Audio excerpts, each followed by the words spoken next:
Учурда коомдук транспорт ичинде пайда болгон жаңжалдардын айрымдары катуу жаракат алуулар, даттануулар менен аяктаганына баарыбыз күбө болуудабыз. Негизинен адамдын жүрүм-туруму айланадагыларга зыян келтирбей этика нормасынан чыкпаганда түшүнбөстүк жаралбайт. Коомдук транспорттун эң башкы эрежеси тынчтыкты сактоо. Салондун ичинде баратып табышы бийик музыка угууга, бирөөлөр менен катуу үндө сүйлөшкөнгө болбойт. Телефондо байланышканда тонуңузду көтөрбөй акырын сүйлөп, же үйгө барганда сүйлөшүүнү сураныңыз. Азыр ар ким ушу жаш балдар деле, карылар деле туруп автобуска же болсо маршрутка кирчи болсо, ошол жерде эс алып отургусу келет. Анткени шаардын бир четинен экинчи четине барып окуйт, бир четинен экинчи четине барып базарлык кылат, бир четинен экинчи четине барып туруп дагы бир башка иштерди кылат, жолугушууга барат. Ушул учурда адам ошо өзүнүн оюн чогултуп эс алып барыш керек да. Биз экологиялык аң сезим жана экологиялык маданият деген түшүнүшүбүз керек да. Машиненин ичинде, автобустун ичинде экологиялык маданият болуш керек. Мен автобуска айтайлык, Юго-Востоктон отурдум дагы. Мен ХБКга барганга чейин канча нерселер башыман өтөт. Бирөө кирип алып туруп, ошол жерде звонить этет аялдар. Алло, Шарапат, кандайсың?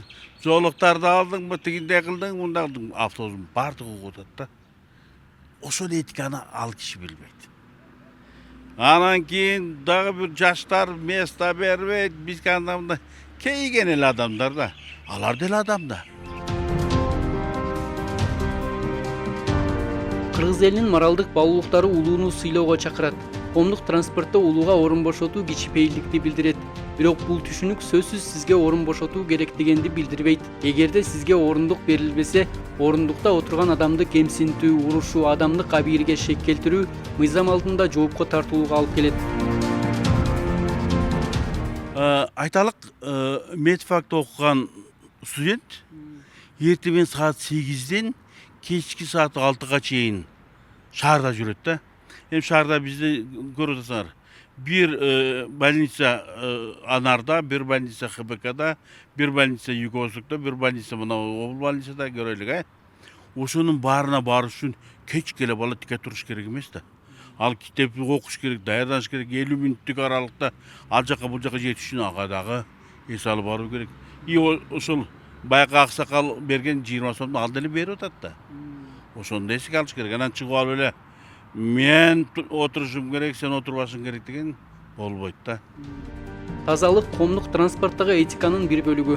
Жүргүнчүгө таштанды таштоого, жолдо баратып тамактанууга болбойт. Ал эми айдоочу күтүлбөгөн кырдаал болбогон учурда коомдук транспортко чене менен ашыкча адам алууга мүмкүн эмес. Бул жарандарды коопсуз жеткирүүгө тоскоол болот. Автобустан сырткары бустар каттап атпайбы? Кичине автобустар ашыкчасын албаш керек. Бишкекте көнүшүп калыптыр. Ашыкчасы болчу болсо, азыр келет, артман келет деп коюп өтүп кете беришет да. Биздикилер толтуруп алып, алдындагы 2 скамейкасын алып, огуда тургузуп алып туруп, эркек аял деген биринин артынан бири жабышып кетет. Кана, диний этика да жок ал жерде, адамдык этика да жок, башка да жок. Ушундай нерсени менимче шопурлар, водительдер, айдоочулар ошол этиканы ошолордон башташ керек да. Транспортто жүрүм-турум эрежелери өлкөлөргө жараша айырмаланат. Мисалы, айрым жерлерде транспортто катуу сүйлөөгө өзгөчө тыюу салынса, кээ бир жерлерде жаштарга орун берүү адатка айланган. Ал эми Түштүк Корея жана Япония сыяктуу чыгыш мамлекеттеринде майыптар жана кош бойлуулар, көп балалуу энелер үчүн өзгөчө орундуктар, пандустар камсыздалган.